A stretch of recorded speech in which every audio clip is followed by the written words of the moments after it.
ఈ రోజున మహానగరంలో మాయగాడు, ఆంధ్ర రాష్ట్రంలో అంతు చిక్కని మాయగాడు చంద్రబాబు నాయుడు. మనందరికీ తెలిసిన విషయం అయినప్పటికీ కూడా ప్రతిసారి ఎన్నికల్లో మేకతోలు కప్పుకొని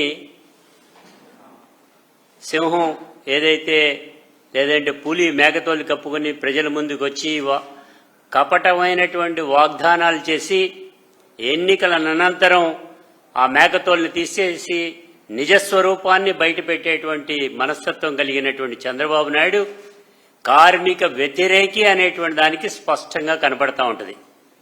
గతం నుంచి ఉమ్మడి రాష్ట్రం దగ్గర నుంచి ఈ రోజు వరకు కూడా ఆ రకమైనటువంటి మాయాజాలంతో ప్రజల్ని మోసం చేసేటువంటి మహానగరంలో మాయగాడిగా పేరుగాంచినటువంటి చంద్రబాబు నాయుడు గారు ఈ రోజున అత్యంత భారతదేశంలోనే ఏ ప్రభుత్వం ఏ నాయకుడు చేయలేనటువంటి పద్ధతిలో ఒక కార్పొరేషన్గా ఉండేటువంటి ఆర్టీసీ అనేటువంటి సంస్థని ప్రభుత్వంలోకి విలీనం చేసినటువంటి మహానుభావుడిగా జగన్మోహన్ రెడ్డి గారు 55 లక్షల మంది కార్మికులకి ప్రభుత్వ ఉద్యోగాలుగా ఇచ్చినటువంటి ఆయన్ని ఇవాళ చంద్రబాబు నాయుడు గారు వచ్చి ఆ సంస్థని నిర్వీర్యం చేయాలనేటువంటి ఒకే ఒక్క ఉద్దేశంతో ఆయన మొత్తం దీన్ని ప్రైవేటైజ్ చేయడానికి అడుగులపైన అడుగులు వేసుకుంటూ ఇటుకలపైన ఇటుకలు పెంచుకుంటూ ముందుకు వెళ్లేటువంటి తరుణం మనకు కనబడతా ఉంది.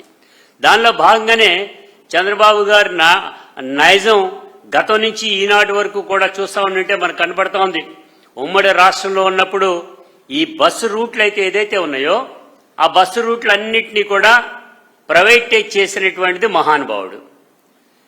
2 ప్రైవేట్ ఆపరేటర్స్ని ఇంట్రడ్యూస్ చేసినటువంటిది కూడా చంద్రబాబు నాయుడు. అదే పద్ధతిలో అధికమైనటువంటి లాభాలతో వచ్చేటువంటి రూట్స్ ఏవైతే ఉన్నాయో వాటిని మాత్రం ప్రైవేటు వ్యక్తులకి, ముఖ్యంగా చెప్పాలంటే అనుంగ శిష్యులకి ధారాదత్తం చేసినటువంటి వాడు చంద్రబాబు నాయుడు. పేద ప్రజల యొక్క వాహనం ఏదైతే ఉన్నది అనుకుంటామో అది ఆర్టీసీ బస్సు.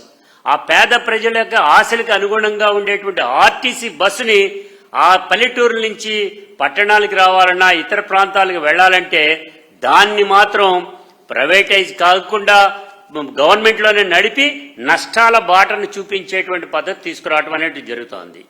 ఈ నష్టాల బాట జరుగుతుంది అనేటువంటి ఓ పక్కన చెప్తున్నాడు. ఈ రోజున కొత్త రాగం ఏం తీస్తున్నాడు? 16 సంస్థలకు సంబంధించినటువంటి వాటిలో సర్వీసెస్లో ఉచిత బస్సు ప్రవేశపెడుతున్నామని మహిళల కోసం చేశామని చెప్తారు. ఓకే, బాగానే ఉందనుకున్నారు. కానీ తీరా వచ్చేప్పటికి దాన్ని 5 సర్వీసుల కింద దిగజార్చి ప్రజల యొక్క మహిళల యొక్క ఆశలకి అనుగుణంగా కాకుండా వాళ్ళపైన నిప్పులు పోసేటువంటి కార్యక్రమం తీసుకున్నాడు.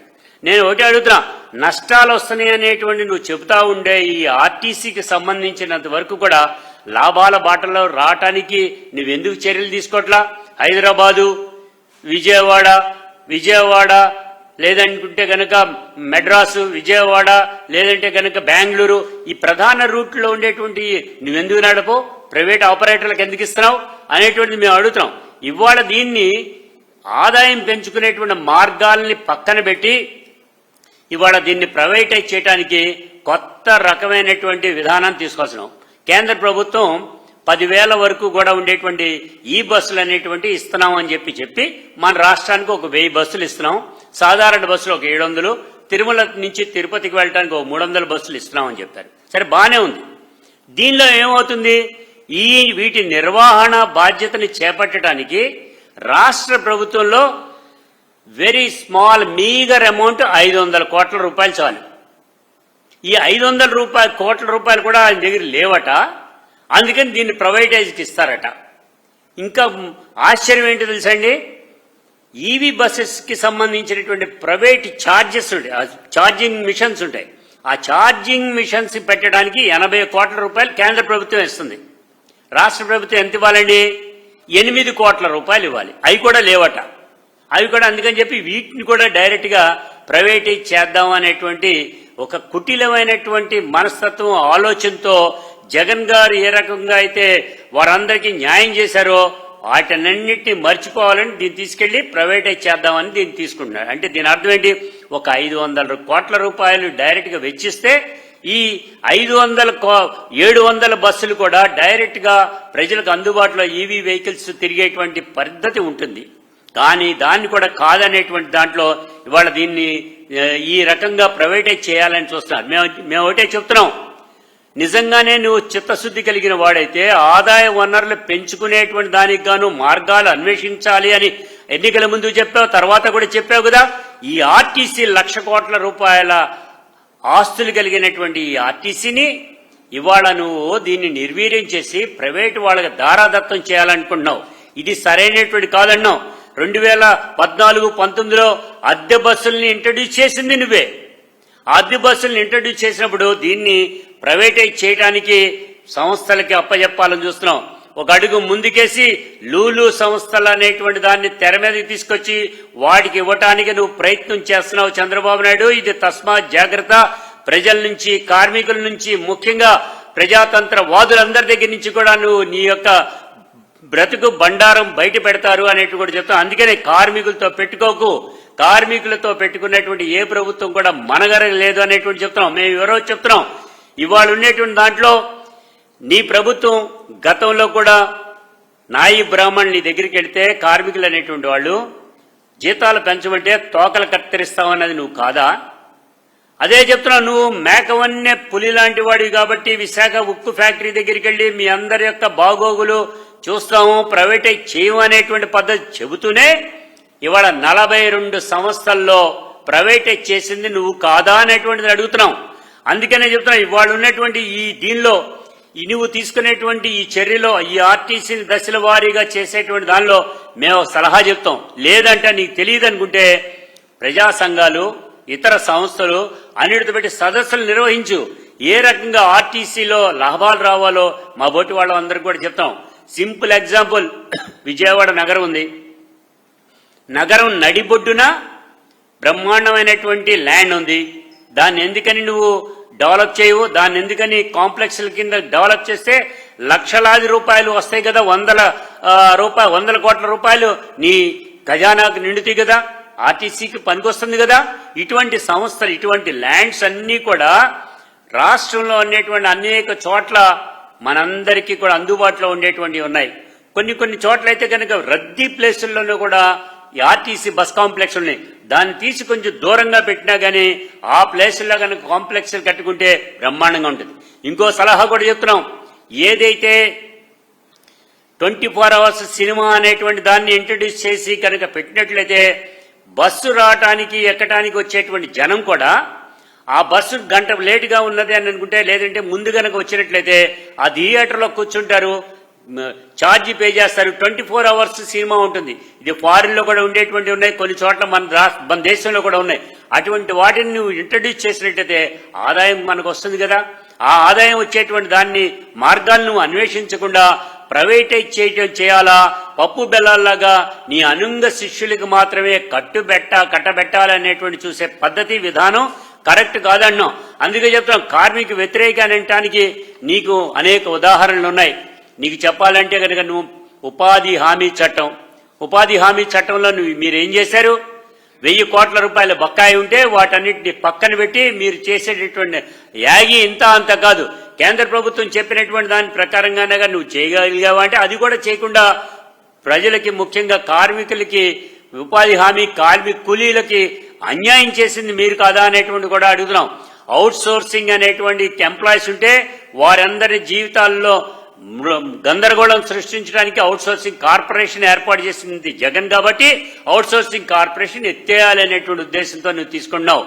ఇవాళ కార్మికులు అనేటువంటి వాళ్ళు ఎక్కడున్నా కానీ కూడా ఆ కార్మిక సంబంధించినటువంటి వాటిలందరికీ కూడా జగన్మోహన్ రెడ్డి గారు గతంలో అయితే 10,000 నుంచి 20,000 వరకు కూడా చేనేత కార్మికులైతే మరింత ఎక్కువగా కూడా ఇచ్చినటువంటి సందర్భాలుంటే ఇవాళ నీవు తీసుకున్నటువంటిది కార్మికులకి మొండి చేయి చూపిస్తున్నావు తప్ప మరొకటి కాదు అని అన్నాం.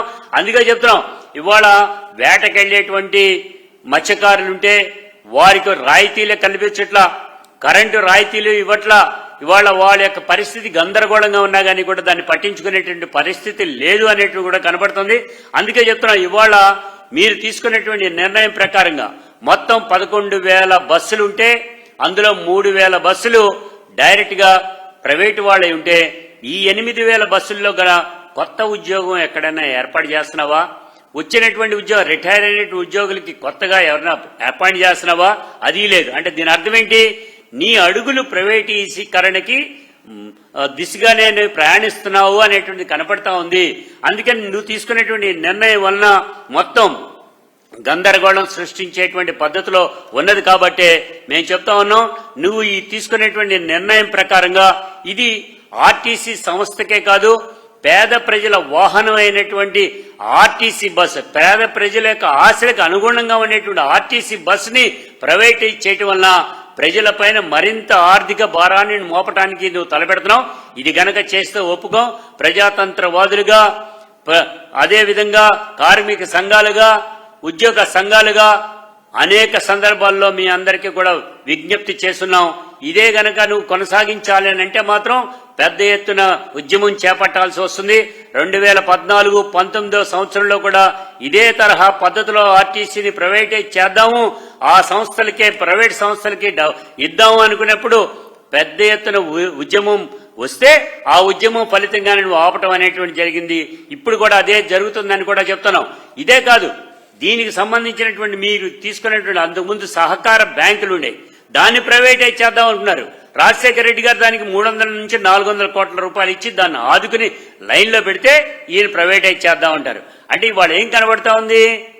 ప్రైవేటు సంస్థలు, పబ్లిక్ సంస్థల్లో, ముఖ్యంగా గవర్నమెంట్ సంస్థల్లో పనిచేసేటువంటి కార్మికులు కానీ, ఉద్యోగులు కానీ ఏ రోజున ఏ జీవో వస్తుందో, ఏ రోజున దీన్ని ప్రైవేటైజ్ చేస్తారో అనేటువంటి భయాందోళనలో ఉన్నారు. అందుకే చెప్తున్నాం, ఇవాళకైనా కానీ నీ మనసు మార్చుకో. 500 కోట్ల రూపాయలు వెచ్చించి ఈ బస్సులు అనేటువంటి ప్రభుత్వ హయాంలోనే జరపాలి, ప్రభుత్వ ఎంప్లాయీస్ తోనే నడపాలి. అందుకనే కరెక్ట్ గా ఉంటుంది. లేనటువంటి పక్షంలో చాలా ఇబ్బందులు కొనసాగాల్సినటువంటి పరిస్థితి ఈ ప్రభుత్వానికి ఉంటుందనేటువంటి కూడా నేను చెప్తున్నాం. అందుకే చెప్తున్నాం, ఇవాళ చంద్రబాబు నాయుడు గారికి మరొకసారి చెప్తున్నాం, నీ పైన ఆల్రెడీ అబద్ధానికి నిలువుటద్దం చంద్రబాబు నాయుడు గారు అంటారు. మా అందరికీ తెలిసిందే. కళ్ళు ఆర్పకుండా అబద్ధం చెప్పగలిగినటువంటి మహానుభావుడు చంద్రబాబు నాయుడు. ఇవన్నీ పోవాలంటే నువ్వేం చేయాలా? కార్మికులకి, ముఖ్యంగా కూలీలకి చేసేటువంటి కార్యక్రమంలో వాళ్ళని సైతం నువ్వు గుండెల్లో పెట్టుకు చూసుకోవాలి. అంటే వాళ్ళని ఇబ్బంది పెట్టకుండా చూడాల్సిన బాధ్యత ఉంది. లేనటువంటి పక్షంలో వారి నుంచి, ప్రజల నుంచి పూర్తి వ్యతిరేకత చవి చూడాల్సి వస్తుందనే సందర్భంగా కూడా తెలియజేస్తూ, కార్మిక సంఘాలన్నీ కూడా సమాయత్తమై ఉన్నాయి. ఇదే పద్ధతి కొనసాగితే పెద్ద ఎత్తున ఉద్యమాన్ని కూడా చేపడతామని కూడా ఈ సందర్భంగా కూడా తెలియజేస్తా ఉన్నాం.